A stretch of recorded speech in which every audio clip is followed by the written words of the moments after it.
There is no silence like the silence of Calvary. No pain like the pain of the cross. No love like the love of the crucified Jesus.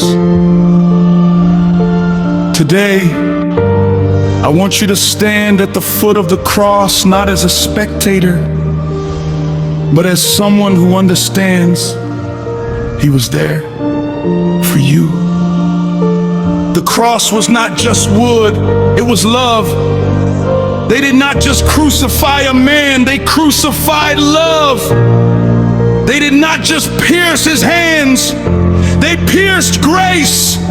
They did not just crown Him with thorns, they crowned mercy with pain. Jesus stood there, silent, bleeding, broken, and heaven watched, the angels watched, creation watched, the earth trembled.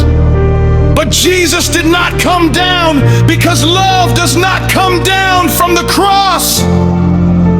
Love stays even when it hurts. He was betrayed, but He still loved. Jesus knew Judas would betray Him, but He still washed his feet.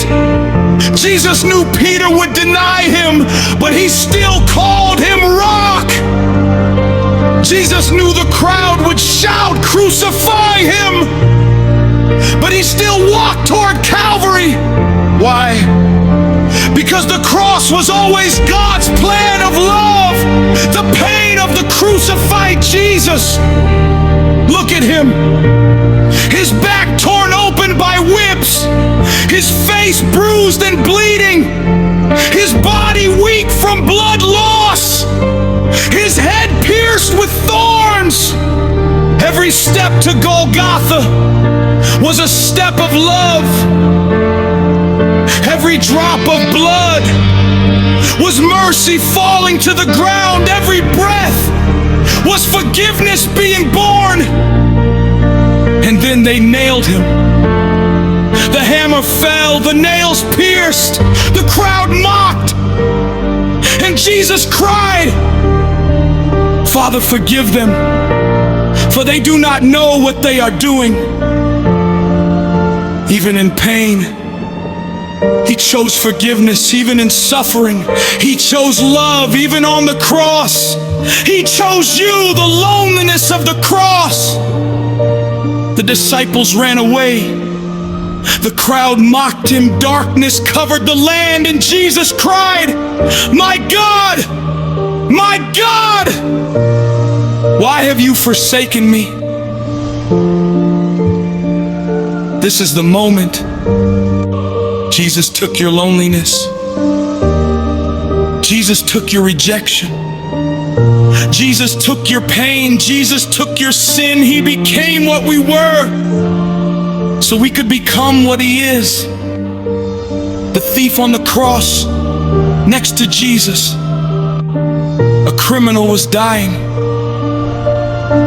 He had no time to change his life, no time to do good works, no time to prove himself. But he said, "Jesus, remember me." And Jesus answered, "Today, you will be with me in paradise." Do you see this? Even in His last moments, Jesus was still saving. Even on the cross, grace was still flowing. Even in suffering, love was still winning. It is finished. And then Jesus spoke the most powerful words in history. It is finished. Not "I am finished," but it is finished. Sin, finished. Death, finished. Condemnation, finished. Separation, finished. The veil tore. The earth shook. The tombs opened. Because when Jesus died, hope was born.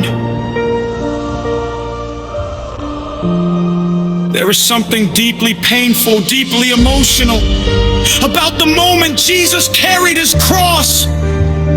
He did not deserve it. He did not earn it. He did not cause it. Yet he carried it. Not because he had to, but because he chose to the walk to Calvary.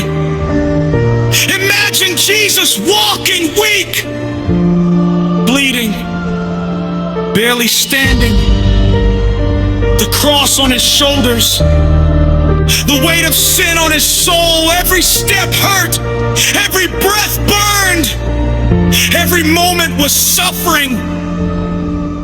Yet he kept walking. Why? Because love does not stop halfway. Jesus did not stop when the pain increased. He did not stop when the crowd mocked. He did not stop when his body collapsed. He kept walking. Because he saw you at the end of the road. The Bible tells us Jesus fell under the weight of the cross. The Son of God fell.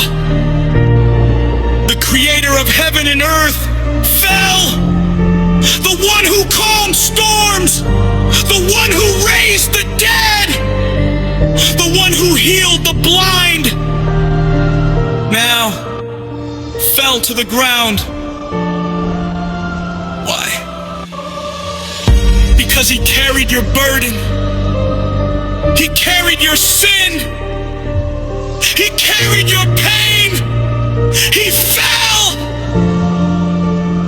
so you could stand the crowd that watched. Some people mocked him. Some people laughed. Some people ignored him. They saw a broken man, but heaven saw a Savior. They saw weakness, but heaven saw victory. They saw defeat, but heaven saw redemption. Sometimes people will not understand your pain, but God sees the purpose. When you feel broken, remember the crucified Jesus. When you feel rejected, remember the crucified Jesus.